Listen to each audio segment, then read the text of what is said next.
Tá, então vamos falar aqui de cardiopatia congênita. Eu vou fazer uma aula bem mais resumida do que seria em sala de aula. Então, para ser mais objetivo, vou tentar aqui durar pelo menos no máximo meia hora. Sobre cardiopatia congênita, eu vou passar essas partes que são mais duplicadas, né?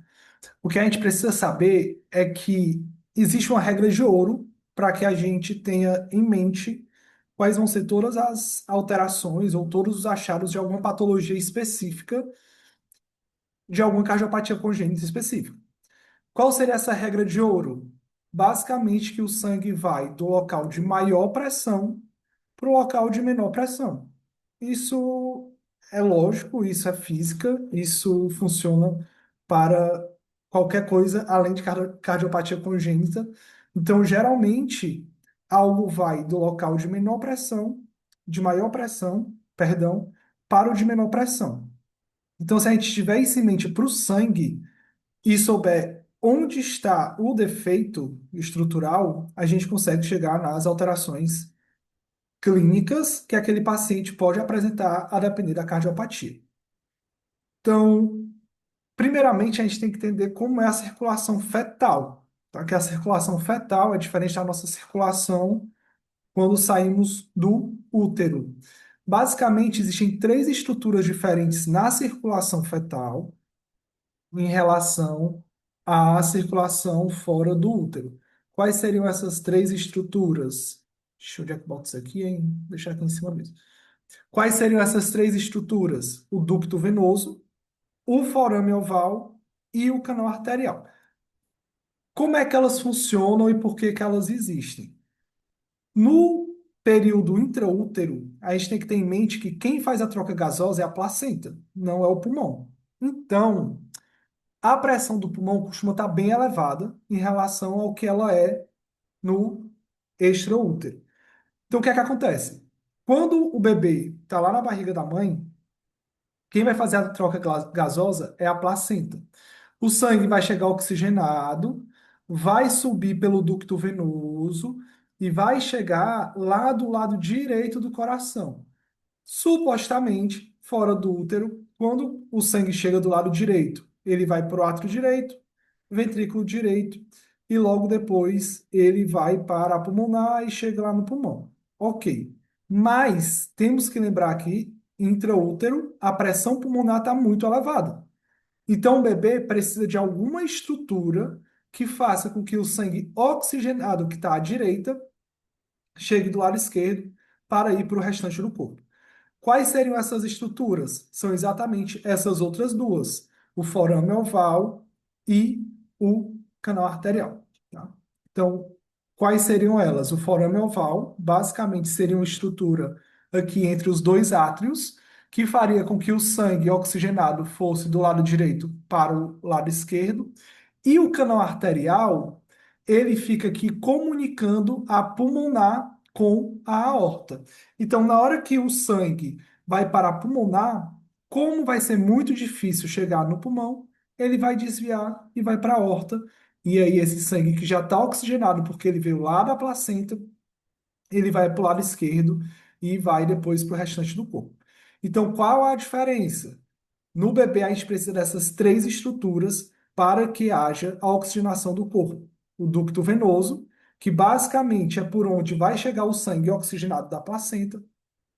O forame oval, que seria uma comunicação entre o lado direito do coração com o lado esquerdo do coração, para que o sangue oxigenado que chegou pelo lado direito do coração vá para o lado esquerdo. Por que que vai para o lado esquerdo? Porque a pressão no pulmão está muito grande.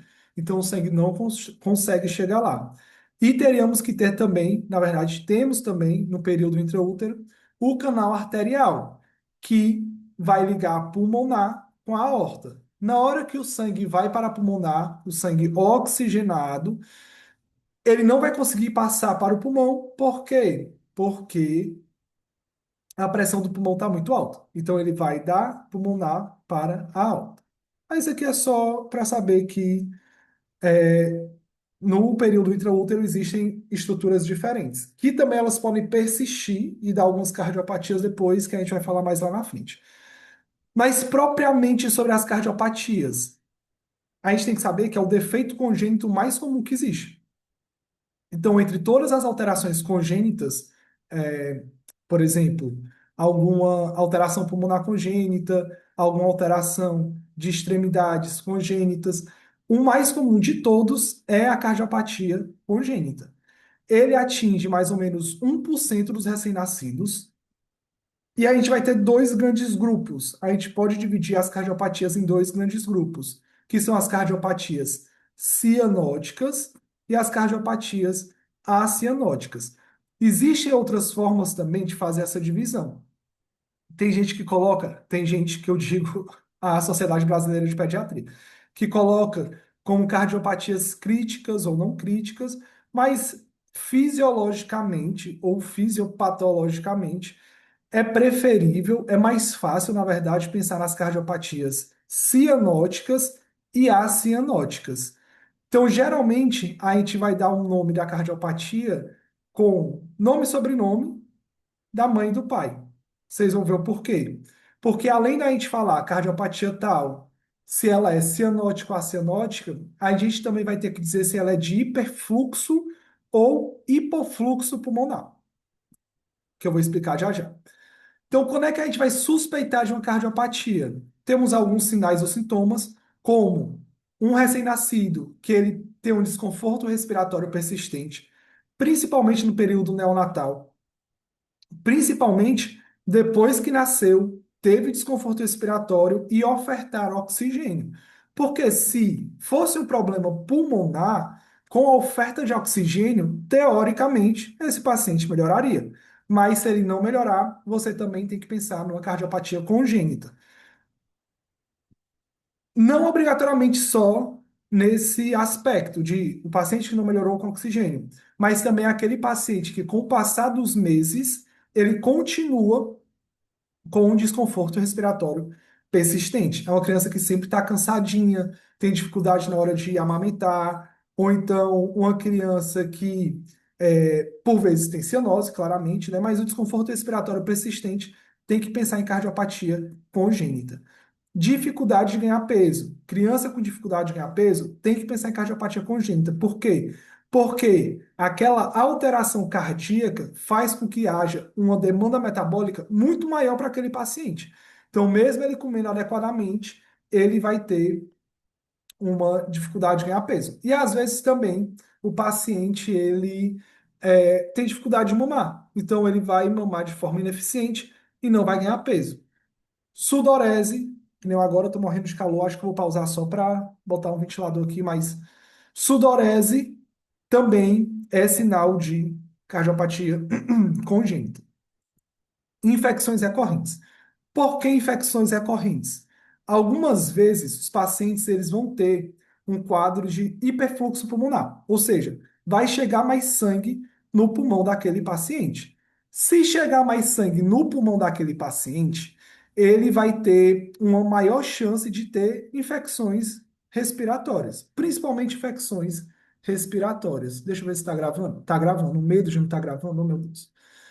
Aqui eu coloco, porque eu acho muito interessante que essa aqui é uma paciente que eu tenho lá no IPRED, que ela chegou na primeira consulta e ela tinha um peso de 3.400. E ela tinha sabidamente uma cardiopatia congênita. Na verdade, ela tinha CIA e CIV, se eu não me engano. Perceba que antes ela se encontrava no peso para a idade um pouquinho acima do -2, e com o passar do tempo, ela começou a chegar abaixo do -2 e ficou ali abaixo do -2. Por quê? Porque ela tinha uma cardiopatia. Cardiopatia gera dificuldade de ganhar peso.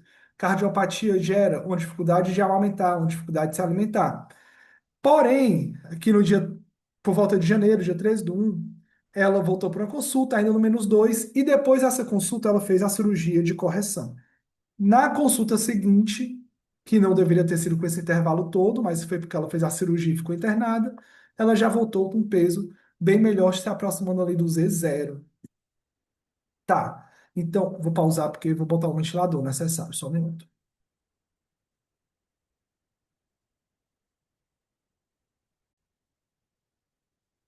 Voltei.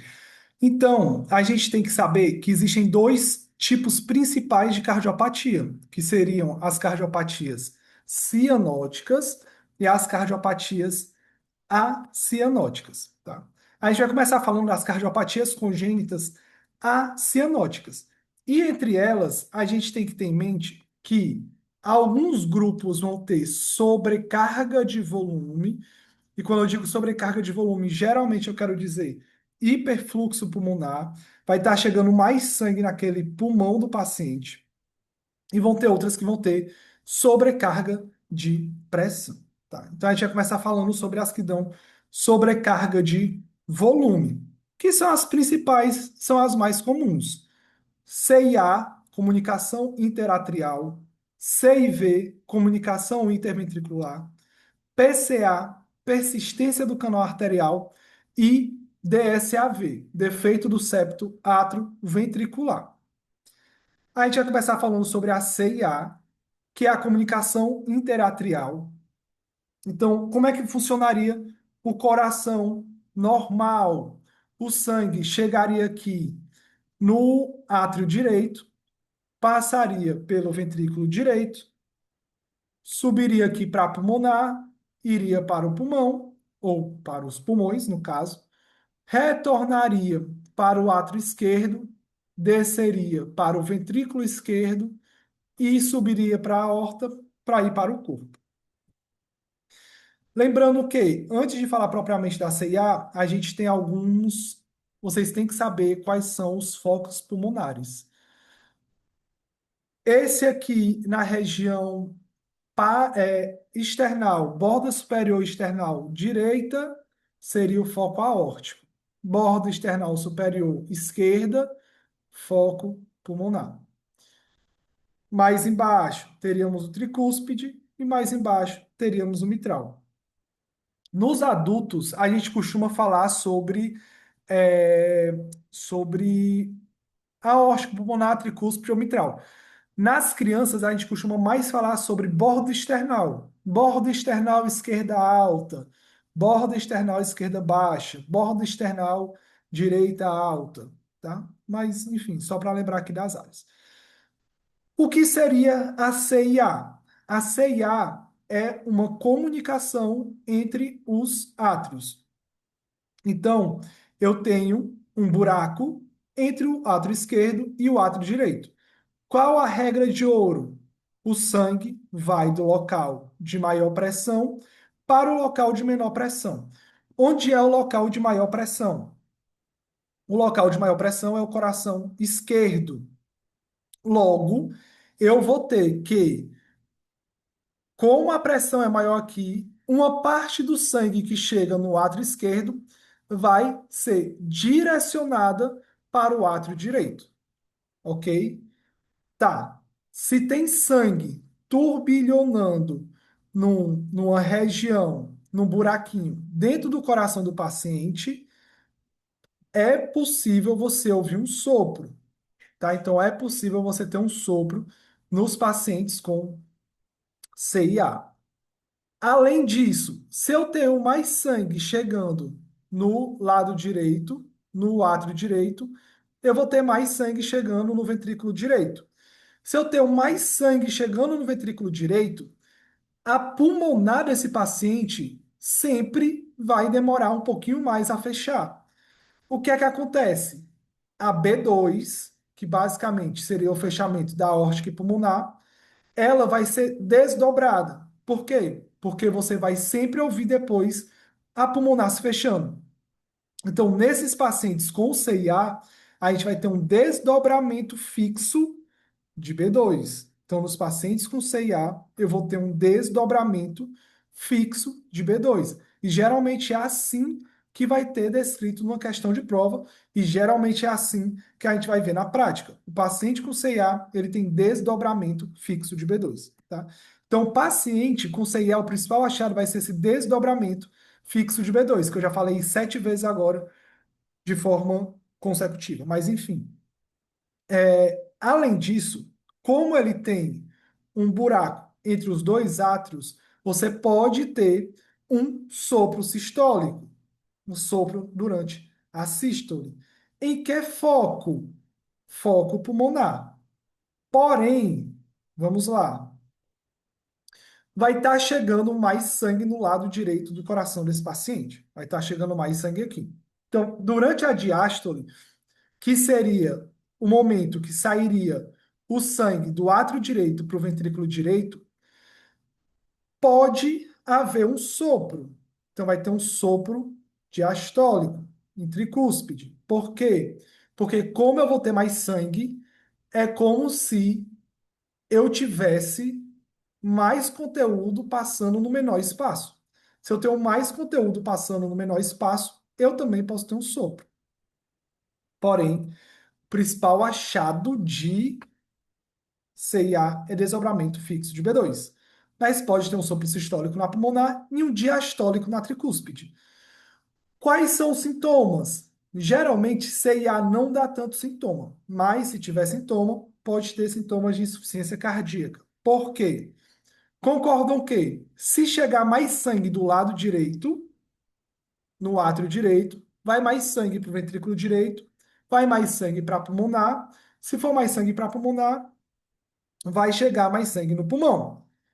Se tem um paciente com muito sangue no pulmão, ele tem sintomas de insuficiência cardíaca. Quais são os sintomas de insuficiência cardíaca na criança? A gente diz que são as duas taques e as duas megalias. Taquicardia e taquipneia, cardiomegalia e hepatomegalia. Diferente do adulto que costuma ter edema, é... Olha, meu Deus, qual é o negócio? De jugular. Edema, desconforto respiratório importante, enfim, a jugular fica mais evidenciada. Esqueci o nome, deu um branco, mas vocês lembram? Eu também lembro em algum lugar aqui na minha cabeça, mas enfim. Mas criança é diferente de adulto. Então ela costuma ter, o que a gente chama das duas taques, taquicardia e taquipneia, e as duas megalias, cardiomegalia e hepatomegalia. Turgência de jugular, pelo amor de Deus, né? Enfim. Se eu pedir uma radiografia desse paciente, ele vai ter aumento do átrio direito, porque está chegando mais sangue, aumento do ventrículo direito, porque está chegando mais sangue nesses dois locais, e também, se está chegando mais sangue do lado direito, eu vou ter um hiperfluxo pulmonar, então eu vou ter um aumento da trama vascular pulmonar. Então, são esses os principais achados radiográficos da CIA. Então, eu teria um aumento do átrio direito, aumento do ventrículo direito e também o aumento da trama pulmonar, tá? Geralmente, cardiopatias congênitas, principalmente pensando em prova, elas vão ter palavras-chave, tá? Então, vão ter algumas palavras-chave que, quando a gente identificar no enunciado, a gente vai falar, provavelmente, essa é cardiopatia congênita.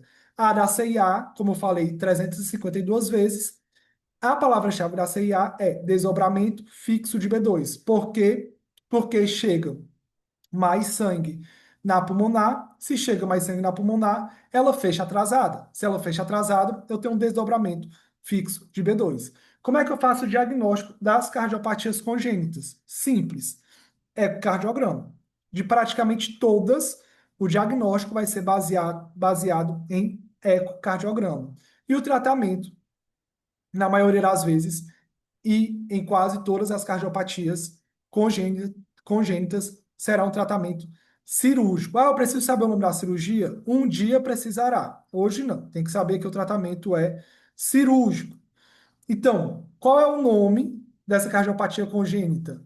Ela é uma cardiopatia congênita conhecida como comunicação interatrial. Qual é o sobrenome da mãe? Como assim o sobrenome da mãe? Ela é acianótica ou cianótica? Ela é acianótica. E qual é o sobrenome do pai? Como assim o sobrenome do pai? Ela tem hiperfluxo ou hipofluxo pulmonar. Se tem mais sangue chegando do lado direito, ela tem hiperfluxo pulmonar. Por que que ela é acianótica? Porque o sangue não oxigenado, que é o que está do lado direito, não está chegando na circulação sistêmica. Por quê? Porque o sangue está indo da esquerda para a direita. Geralmente, as cardiopatias que o sangue vai da esquerda para a direita, vão ser cardiopatias acianóticas. Se o sangue for da direita para a esquerda, vão ser cardiopatias cianóticas, tá? Então, a questão: paciente de 10 anos foi para a consulta de rotina e viram que ele tem um desdobramento fixo de B2. Procura os itens, a resposta seria comunicação interatrial. Tá? Claro que na vida real a gente vai ler a questão com mais calma, mas enfim. Palavra-chave: desdobramento fixo de B2. E a CIV? A CIV é a comunicação interventricular, ou seja, tem um buraquinho entre os ventrículos, e ela é a cardiopatia congênita mais comum de todas. Vamos pensar aqui o que é que vai acontecer na CIV. O paciente, ele tem um buraco entre os dois ventrículos. Se ele tem um buraco entre os dois ventrículos, o sangue vai de um lado para o outro. Vai de onde? Do local de maior pressão para o local de menor pressão. Qual é o local de maior pressão? Lado esquerdo. Então, o sangue vai do lado esquerdo para o lado direito do coração. O sangue vai do lado esquerdo para o lado direito do coração. Se está indo mais sangue para o lado direito, está chegando mais sangue no ventrículo direito. Se está chegando mais sangue no ventrículo direito, vai chegar mais sangue onde também? No pulmão. Então, essa cardiopatia é uma cardiopatia de hiperfluxo pulmonar. Se ela tem hiperfluxo pulmonar, ela vai dar sintomas de quê? Insuficiência cardíaca. Insuficiência cardíaca na criança a gente vê como as duas TACs e as duas megalias. Taquicardia, taquipneia, cardiomegalia e hepatomegalia. Tá. Se eu tenho um buraquinho entre os dois ventrículos, na hora que o sangue for passar por lá, você vai ouvir um sopro. O ventrículo se contrai na sístole ou na diástole? Na sístole. Então, esse sopro vai ser um sopro sistólico. E onde é que eu vou ver esse sopro? Geralmente, como eu falei para vocês, que a gente vai falar como borda external, no caso dos ventrículos, é borda external esquerda, baixa, tá? Então, o paciente com CIV, ele costuma ter um sopro holossistólico, pode ter uma BER2 hiperfonética, porque também está chegando mais sangue na pulmonar, e, geralmente, como há uma grande chegada de sangue no pulmão, ela vai ser muito sintomática com sinais de insuficiência cardíaca, que costumam aparecer com 2 a 3 meses de vida. Ok. Se tem mais sangue chegando no ventrículo direito, como é que vai estar o ventrículo direito na radiografia? Aumentado. Se tem mais sangue chegando no ventrículo direito, concordam o quê? Haverá mais sangue chegando no pulmão? Sim. Essa quantidade é maior ou menor do que na CIA? Maior, porque o ventrículo tem bem mais força do que o átrio. Se está chegando mais sangue no ventrículo direito e chegando mais sangue no pulmão, consequentemente, voltará mais sangue para o átrio esquerdo, então ele também pode estar aumentado na radiografia, e voltará mais sangue para o ventrículo esquerdo, que também pode estar aumentado na radiografia. Ok? Então, esses são os achados da CIV. Mas é só pensar: se há um buraco entre os dois ventrículos, durante a sístole haverá um sopro. Onde é que eu escutarei esse sopro? Borda external esquerda baixa. Se o ventrículo esquerdo tem mais pressão que o ventrículo direito, chegará mais sangue no ventrículo direito. Se chegou mais sangue no ventrículo direito, vai mais sangue para o pulmão. Se for mais sangue para o pulmão, esse paciente vai ter sinais de insuficiência cardíaca. E uma coisa interessante: quão menor for o defeito, maior é o sopro. Quão maior for o defeito, menor é o sopro. Então, o sopro é inversamente proporcional ao tamanho do defeito, tá? Isso para as cardiopatias em geral. Então, quais seriam os sinais de C na criança que geralmente vão ser vistos na CIV? As duas TACs e as duas megalias. Taquicardia, taquipneia, cardiomegalia, cuidado para não falar hepatomegalia, que de vez em quando eu falo isso, mas é cardiomegalia e opa, cuidado para não falar esplenomegalia, tá? É cardiomegalia e hepatomegalia. Cardiomegalia e hepatomegalia. Então, na radiografia, você vai ver um aumento do átrio esquerdo, um aumento do ventrículo esquerdo, um aumento do ventrículo direito e um aumento da trama pulmonar. Por quê? Porque ela é uma cardiopatia de hiperfluxo pulmonar. E como é que eu dou o diagnóstico das cardiopatias? Ecocardiograma. Como é que eu trato as cardiopatias? Tratamento cirúrgico. Simples. Ah, qual é a cirurgia? Não precisa agora. Um dia vocês vão precisar, mas agora não precisa. Qual o nome dessa cardiopatia? CIV, comunicação interventricular. Qual é o sobrenome da mãe? Cianótica ou acianótica? Acianótica. Por quê? Porque é o sangue que está indo do lado esquerdo para o direito. Seria cianótica se ele estivesse indo do direito para o esquerdo. E é de hiperfluxo ou hipofluxo pulmonar? Hiperfluxo pulmonar, porque está chegando mais sangue no pulmão do paciente. Então, a questão do ENARE de 2024, que uma criança foi para uma consulta de rotina, viram que tinha um sopro. Ela tinha 2 anos e não apresenta sinais de insuficiência cardíaca. Pensaram em CIV. Para auscultar o sopro nesse caso, o paciente deve estar preferencialmente em decúbito dorsal com tórax elevado, deve estar em posição supina com o braço esquerdo apoiado em algum lugar que eu não estou vendo porque minha cara está aqui no meio, deixa eu ver. Com o braço apoiado no peito. O paciente deve estar em posição sentado com o tronco inclinado. O melhor local para auscultar é no quarto espaço intercostal esquerdo ou o paciente deve estar em decúbito ventral. O melhor local para auscultar é no espaço intercostal esquerdo, no quarto, ali na borda external esquerda, mais para baixo. Tá. Terceira cardiopatia, PCA, persistência no canal arterial.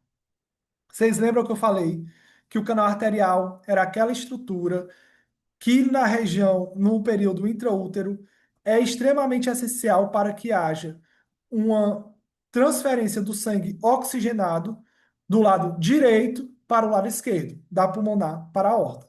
Porém, em algumas situações, na verdade, porém, depois que nasce, esse canal deveria se fechar.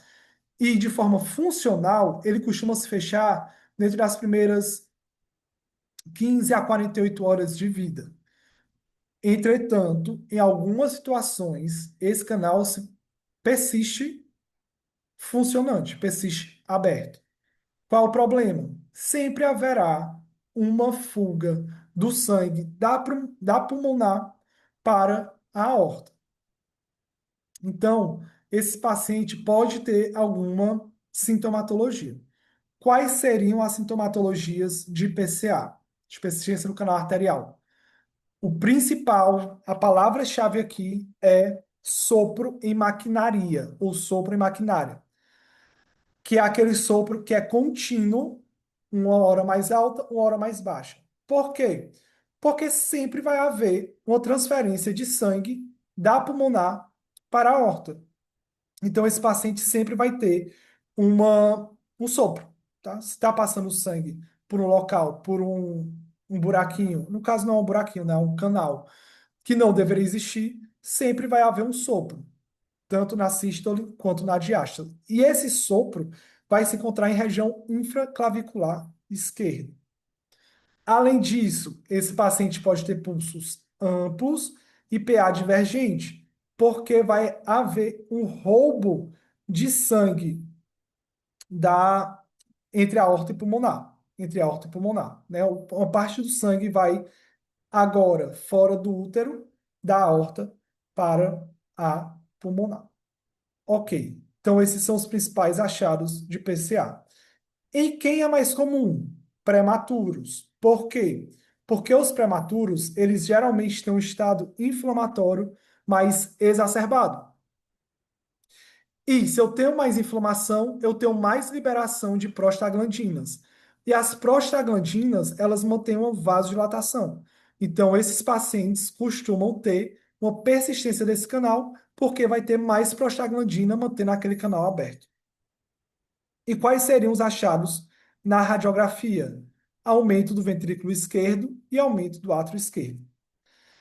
Outra coisa extremamente importante: esses pacientes costumam ter uma grande associação. Na verdade, a PCA costuma ter uma grande associação com síndrome da rubéola congênita. É a principal cardiopatia nos pacientes com persistência do canal arterial, tá? Então, a principal cardiopatia dos pacientes com rubéola congênita é persistência do canal arterial. Então, as palavras-chave aqui vão ser Você, rubéola, tem um paciente com história de rubéola, você tem que pensar em PCA, cardiopatia congênita APCA, sopro em maquinaria, que é aquele sopro presente tanto na sístole quanto na diástole, pulsos amplos e divergentes, e o diagnóstico, como a CIA e como a CIV, também vai ser por meio de ecocardiograma. Agora, aqui, qual a diferença? Nesse caso, o tratamento não obrigatoriamente vai ser com a com o tratamento cirúrgico, tá? O tratamento aqui pode ser feito por cirurgia, mas antes, principalmente se for um paciente prematuro, porque convenhamos, a cirurgia já é complexa e no prematuro é mais complexo ainda. Então, se o paciente for prematuro, o tratamento não vai ser cirúrgico, vai ser medicamentoso, como ou paracetamol, ou ibuprofeno, ou indometacina. Por que ibuprofeno ou indometacina? Porque eles são AINES. E os AINES, eles vão reduzir as prostaglandinas. Se eles reduzem as prostaglandinas, eles fazem uma vasoconstrição. E se faz uma vasoconstrição, esse paciente pode ter um fechamento do canal arterial. Então, qual é o nome da cardiopatia? PCA, persistência do canal arterial. Qual é o nome, o sobrenome dela? Cianótica ou acianótica? Acianótica, tá? O sangue não está indo da direita para a esquerda. E ela é de hiperfluxo ou hiperfluxo pulmonar? Aí, nesse caso, ela não vai ter tanto hiperfluxo pulmonar. A que mais vai ter hiperfluxo pulmonar vai ser mesmo a CIV e talvez a CIA, tá? Mas a principal que dá hiperfluxo pulmonar vai ser a CIV. Claro que pode ter um aumento do fluxo para o pulmão, mas não é tão evidente. Então, a questão, a gente vai procurar as palavras-chave. Recém-nascido prematuro, tem pulsos radiais e martelo d'água, tá? Que também é a outra forma de chamar esses pulsos amplos. E na ausculta tem um sopro em maquinaria. Qual o diagnóstico? Persistência do canal arterial. E a última das acianóticas, o defeito do septo atrioventricular, que basicamente o paciente tem um defeito no septo atrioventricular, então ele não tem, na verdade, ele tem uma comunicação entre todas as câmaras do coração. Qual é o local de maior pressão? O lado esquerdo. Então, o sangue vai da esquerda para a direita. Se o sangue vai da esquerda para a direita, é cianótica ou acianótica? Ela é acianótica. Seria cianótica se o sangue fosse da direita para a esquerda. E ela é de hiperfluxo pulmonar ou de hipofluxo pulmonar. Se está indo mais sangue para o lado direito, ela tem um hiperfluxo pulmonar. Perdão, além da CIV, que tem muito hiperfluxo pulmonar, o defeito do septo atrioventricular também tem muito hiperfluxo pulmonar. Tá? São as duas com maiores, das acianóticas, são as duas com maiores hiperfluxo pulmonar. Então, o que é que eu vou ver nesse paciente? Se eu tenho uma grande comunicação entre as câmaras cardíacas, um grande buraco ali, né? Como se pudéssemos dizer dessa forma, eu vou ter um sopro na sístole, durante toda a sístole. E ela vai ter sintomas semelhantes com a comunicação interventricular. Que quais sintomas são esses? Sintomas de insuficiência cardíaca. Então, esse paciente vai ter as duas taques e as duas megalias.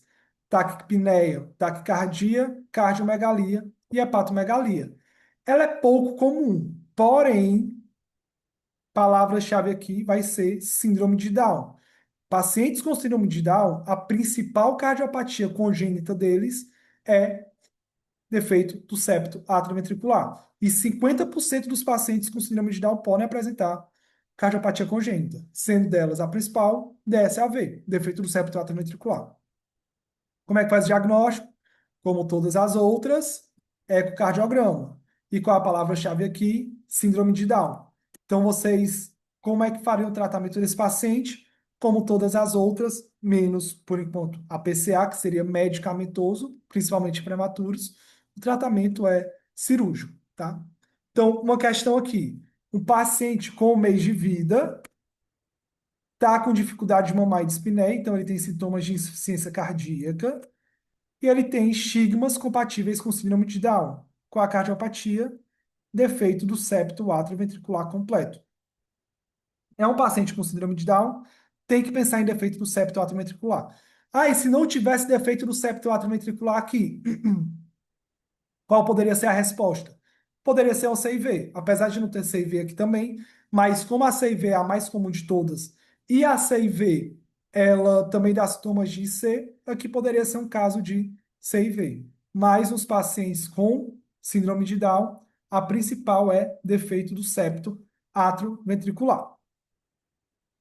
Porém, um paciente que sempre está com fluxo da esquerda para a direita, da esquerda para a direita, da esquerda para a direita, começa a apresentar remodelamento no lado direito do coração. Ele começa a ter remodelamento da parede, principalmente da pulmonar. Se eu tenho um remodelamento, se eu tenho fibrose, com o passar do tempo, eu vou ter um aumento de pressão naquela região. Se eu tenho um aumento de pressão e essa pressão ultrapassar a pressão que o lado esquerdo faz sobre o direito, eu posso ter uma inversão do fluxo. Quando há essa inversão do fluxo, a gente vai dizer que esse paciente tem uma síndrome de Eisenmenger. Basicamente, houve remodelamento do lado direito do coração, aumentando a pressão naquela região, aumentou a pressão. Se a pressão do lado direito agora é maior do que do lado esquerdo, e o sangue vai do local de maior para o local de menor pressão, o sangue vai inverter o shunt. Shunt que a gente diz é esse fluxo do sangue. Se agora é o lado direito que está mandando para o lado esquerdo, esse paciente vai ter cianose ou ele vai ser acianótico? Esse paciente vai ter cianose. Então, basicamente, era um paciente que antes não tinha cianose e passou a apresentar. Então, aqui é um paciente de 10 anos, foi para o ambulatório porque tinha cianose em lábios, percebido progressivamente nos últimos 8 meses. Os pais relatam que desde o primeiro ano de vida a criança tinha um sopro diagnosticado como comunicação interventricular, mas deixaram para lá. Então, esse paciente tinha uma CIV. Paciente com CIV, se não tratada, com o passar do tempo, vai ter remodelamento do lado direito. Se ocorrer remodelamento do lado direito, esse paciente vai inverter o shunt. A pressão do lado direito vai ficar maior do que a pressão do lado esquerdo.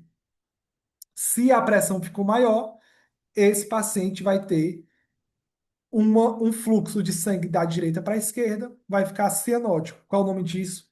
Síndrome de Eisenmenger.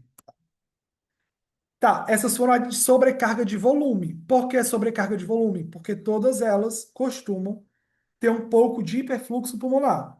Claro que mais predominantemente a CIV e o DSAV, mas a CIA e a PCA também pode ter um pouco de hiperfluxo pulmonar. Agora vamos falar das acianóticas com sobrecarga de pressão, que a principal delas é a coarctação da aorta. O que é que acontece? Em algum ponto da aorta há um estreitamento. Geralmente esse ponto é justa ductal, porque era onde existia o canal arterial foi se fechar, não se fechou adequadamente e acabou comprimindo um pouco mais aquela região. E eu posso ter uma coarctação da aorta, geralmente em região justa ductal. Então, ela corresponde a 5 a 8% de todos os pacientes com malformação cardíaca. Se eu tenho um estreitamento em algum ponto da aorta, concordam que vai chegar mais sangue em alguma, vai chegar menos sangue em algumas regiões do corpo? Algumas vão ter mais sangue, outras vão ter menos sangue. Se eu tenho menos sangue, principalmente chegando abaixo do meu corpo, ou seja, tem menos sangue chegando na parte de baixo do meu corpo, eu posso ter uma diferença de PA entre os membros superiores e membros inferiores, e eu posso ter um pulso reduzido em membros inferiores. E muitas vezes essa cardiopatia vai estar ligada com a síndrome, que é a síndrome de Turner, ou seja, é mais comum em mulheres, né? Se for em síndrome de Turner, claramente vai ser mais comum em mulheres, tá? Então, lembrando que o principal local de alteração é na região justa ductal. O que é que eu vou ter de clássico na radiografia? Eu vou ter o sinal do 3 e o sinal, eu falo como Hoesler, tá? Sinal do 3, sinal do Hoesler. Dá para perceber que aqui, nessas setas vermelhas, eu consigo ver um 3 e o sinal de Hoesler é basicamente um desgaste das costelas do paciente. Por quê? Porque começa a ocorrer circulação colateral e eu começo a ter um desgaste cartilaginoso e ósseo ali das costelas do paciente. Então eu posso ver como se fosse essas costelas um pouquinho mais, como se fosse, entre aspas, né, comida, né? Diferentemente da CIV, DSAV, CIA, PCA, que o diagnóstico é feito por meio do eco, nesse caso, o diagnóstico é feito por meio ou de tomografia ou de ressonância, mas a gente sempre vai ter que lembrar que a maioria das cardiopatias, o diagnóstico é feito por meio do eco. Nesse caso, é ressonância ou tomografia. Quais seriam as palavras-chave no caso da coarctação da aorta? Síndrome de Turner, meninas que têm um diagnóstico de síndrome de Turner têm que pensar em coarctação da aorta. Redução de pulsos em membros inferiores, divergência de pé entre os membros, entre membros superiores e membros inferiores. Como é que faço o diagnóstico? TC ou ressonância. Como é que eu faço o tratamento? Cirúrgico. Então, a questão: um menino de 5 anos, viram que ele tinha uma pressão de 142 por 78 em membro superior, enquanto no membro inferior era 88 por 53.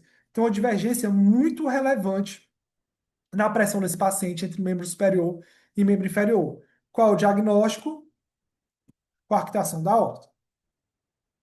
Tá, agora vamos falar sobre as cardiopatias congênitas cianóticas, tá? Cardiopatias congênitas cianóticas, que a gente vai começar com uma das principais, que é a principal cardiopatia congênita cianótica, que é a tetralogia de Fallot. A tetralogia de Fallot, eu tinha muita dificuldade para lembrar das quatro alterações. E aí alguém um dia me explicou assim, esse sou eu desenhando no Paint, tá? Então, não estranho o desenho, tá muito esquisito. Mas um dia me explicaram dessa forma e eu nunca mais esqueci quais são as quatro alterações da cardiopatia congênita, conhecida como tetralogia de Fallot. Como é que me explicaram? Falando assim, imagine um coração dividido em quatro câmaras, que é como ele realmente é, e houve uma abertura de uma porta entre o ventrículo esquerdo e o ventrículo direito. Abriram uma porta entre o ventrículo esquerdo e o ventrículo direito. Se abriram essa porta, concordam que passou a ter uma comunicação interventricular. Então, a primeira coisa que tem na cardiopatia congênita, conhecida como tetralogia de Fallot, é uma comunicação interventricular. Ok. Se abrir uma porta, concordam que essa porta pode apertar um pouquinho ali a pulmonar, então eu posso ter uma estenose de pulmonar. Então, as duas alterações iniciais, CIV e estenose de pulmonar. Se abrir uma porta, concordam que, na hora que puxam essa portinha para a direita, a aorta pode ir um pouco junto, então eu posso ter uma destroposição da aorta. E se eu tenho uma estenose pulmonar, esse ventrículo direito vai ter que trabalhar mais para conseguir passar esse sangue pela pulmonar. Se eu tenho uma estenose pulmonar e o ventrículo direito está trabalhando mais, eu vou ter uma hipertrofia de ventrículo direito. Então, eu tenho uma comunicação interventricular, uma hipertrofia de ventrículo direito, uma estenose pulmonar e uma destroposição da aorta. Tá. Se eu tenho uma estenose pulmonar, a pressão do lado direito vai estar maior. Se a pressão está maior, o shunt, nesse caso, o fluxo do sangue, é da direita para a esquerda. Se é da direita para a esquerda, esse paciente vai ser um paciente que vai apresentar cianose. Então, ela é a cardiopatia congênita cianótica mais comum entre todas, né? A mais comum de todas é a CIV, mas a cianótica mais comum é a tetralogia de Fallot. Tudo vai acontecer pelo desvio anterior do septo aórtico pulmonar. Vamos pensar que é aquela portinha que abriu. Se eu tenho uma estenose de pulmonar nesse paciente, na hora que vai ocorrer a sístole e o sangue vai passar pela pulmonar, eu vou ter um sopro ejetivo. Se eu tenho um sopro ejetivo na sístole devido à estenose pulmonar, eu vou ter um sopro em foco pulmonar. Além disso, eu tenho outro sopro ACIV, que é aquele sopro holossistólico também. O paciente pode ter cianose, com o passar do tempo, devido à hipoxemia, ele pode ter bacteamento digital. Então, quais são as quatro alterações da tetralogia te falou? CIV, estenose da pulmonar, descomposição da aorta, hipertrofia de VD. Posso ter bacteamento digital, que basicamente seria essa alteração da angulação também da região mais extrema do seu dedo. Então, pode também ter essa alteração na angulação, e eu posso ter esses sinais no exame físico do paciente. Como é que estaria a radiografia de tórax no paciente com tetralogia de Fallot? Aqui é interessante e é importante que vocês aprendam, decorem, sei lá o que, esse nome. Esse paciente, primeiramente, vai ter um hipofluxo pulmonar, porque vai estar chegando menos sangue no pulmão, porque a pulmonar está estenosada. E ele tem um sinal clássico que é o tamanco holandês. Então, paciente com tetralogia de Fallot, ele na radiografia tem um sinal chamado sinal do tamanco holandês ou sinal da bota. Por quê? Porque o ventrículo direito vai estar bem aumentado. Se o ventrículo direito está aumentado, eu vou ver o coração como se fosse uma bota, tá? O coração vai ficar em formato de bota. Então, tamanco holandês tem que pensar em tetralogia de Fallot. Esse paciente ele pode ter crises hipercianóticas, que ele pioraria do quadro de saturação e de cianose, principalmente nos momentos em que houver uma maior instabilidade, não é nem instabilidade, mas uma maior taquicardia, ou então que ocorra um espasmo do infundibular. Quando é que geralmente vai acontecer isso? Principalmente em situações como febre, choro, esforço evacuatório, anemia, desidratação. Então, geralmente, esse paciente vai se apresentar com piora da cianose, perda de consciência, irritabilidade, taquipneia importante e, o que é interessante, se eu tenho um espasmo infundibular, eu vou piorar a minha estenose. Se eu pioro a minha estenose, a pressão do lado direito vai aumentar ainda mais. Se a pressão do lado direito aumenta ainda mais, aquele sopro holossistólico que eu escutava devido a CIV, ele vai se reduzir, tá? Vai ter uma redução desse sopro holossistólico. Qual o tratamento? Geralmente, você vai ter que fazer uma flexão das coxas do paciente sobre o tronco para aumentar a resistência vascular. Se aumenta a resistência vascular, vai chegar mais sangue do lado direito. Se chega mais sangue do lado direito, o coração vai ter uma maior quantidade de volume para passar pelaquela estenose. Além disso, se eu reduzo, se eu flexiono as pernas do paciente e aumenta a resistência vascular sistêmica, a pressão do lado esquerdo, ela vai aumentar também. E eu vou conseguir passar o sangue, tentar passar o sangue de novo, né, da esquerda para a direita. Quais são as medicações que eu vou fazer para esse paciente? Beta-bloqueador, o esmolol. Por quê? Eu tenho que tentar reduzir a frequência dele para o coração ter mais tempo de encher. Morfina, porque ela tem um efeito vasodilatador. Vou fazer oxigênio e vou fazer uma expansão volêmica também para tentar aumentar o volume para chegar a mais sangue no coração do lado direito e tentar vencer a estenose pulmonar. Então, geralmente, esse paciente se agacha, muitas vezes por conta própria, para tentar melhorar dessa crise de hipercianose. Como é que eu faço o diagnóstico das cardiopatias congênitas? Eco. Como é que eu faço o tratamento das cardiopatias congênitas? Cirurgia. Essa cardiopatia congênita, qual é o nome? Tetralogia de Fallot. Ela é cianótica ou acianótica? Ela é cianótica. Ela é de hipofluxo ou hiperfluxo pulmonar? Se eu tenho uma estenose pulmonar, ela é de hipofluxo pulmonar. Então, vocês estão com um bebezinho de 15 meses, que ele veio devido, após o choro ou esforço, piorar da cianose. E ele melhora quando fica acocorado, né? Fica em posição de cócoras. A saturação desse menino é baixa, de 88%, e ele tem uma coloração arroxeada nos lábios e nos dedos. Ele tem uma cardiopatia cianótica, que piora com o esforço e melhora quando fica acocorado. Com essa cardiopatia cianótica, tetralogia de Fallot. Vamos para a última, que é a transposição de grandes artérias ou de grandes vasos, tá? Pode chamar de transposição de grandes artérias ou de grandes vasos, que basicamente a aorta vai estar saindo do lado direito do coração e a pulmonar vai estar saindo do lado esquerdo. Se a aorta está saindo do lado direito do coração, o sangue que está indo para o corpo é um sangue pouco oxigenado. Então, esse paciente vai ter cianose. Esse paciente vai ter cianose. Mas, se o sangue chega pelo lado direito, vai para a aorta e vai para o corpo, convenhamos que tem que haver uma forma de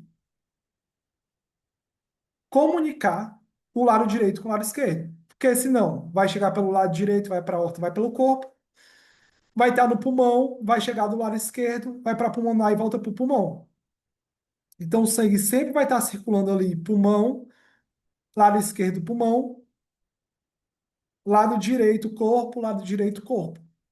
Então, esse paciente iria a óbito se ele não tivesse uma forma de comunicar o lado direito com o lado esquerdo. Quais seriam essas formas? Canal arterial e um FOP, que seria a comunicação entre os dois átrios. O que é que esse paciente vai ter de ausculta cardíaca? Uma B2 única e hiperfonética. E na radiografia também tem um sinal clássico, que é o sinal do ovo deitado, tá? Sinal do ovo deitado. Parece o ovo coração do paciente. Como é que é feito o diagnóstico? Eco. Como é que é feito o tratamento? Cirurgia.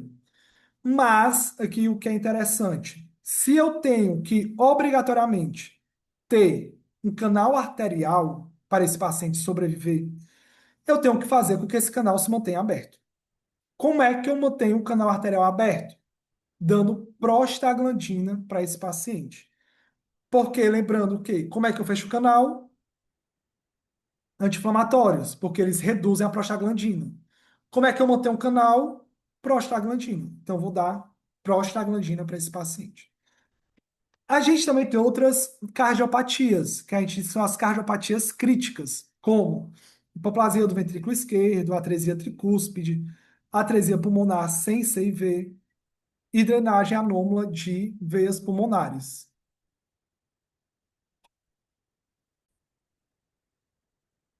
O que eu queria que soubesse sobre essas cardiopatias críticas é que, geralmente, elas são as que dão alteração no teste do coraçãozinho, tá? Então, vocês precisam saber sobre ele de forma breve, até porque vão abordar também na aula de triagem neonatal.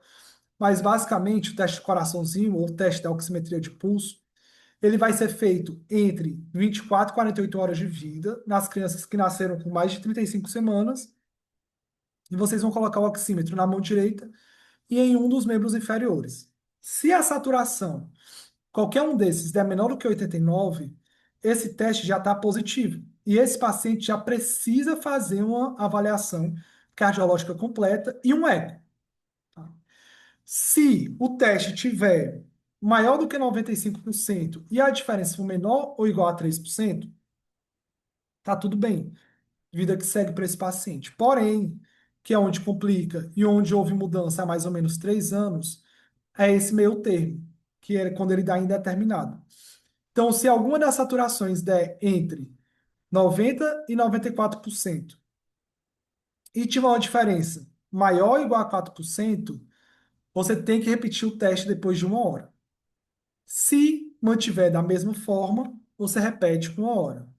Se mantiver na mesma forma, você tem que encaminhar para o eco e para o cardiologista. Ou se o teste normalizou, vida que segue, ou se ficou menor ou igual a 89, aí já está alterado. Tá? Então, que foi uma questão do Enares de 2024, que era um recém-nascido de 24 horas de vida, que fizeram do teste da oximetria, o teste do coraçãozinho, e perceberam que a saturação foi de 92. Lembrando que, se eu tenho uma saturação entre 90 e 94, qual a primeira coisa que eu tenho que fazer? Repetir o teste depois de 1 hora, tá? Dúvidas não, até porque é online aqui.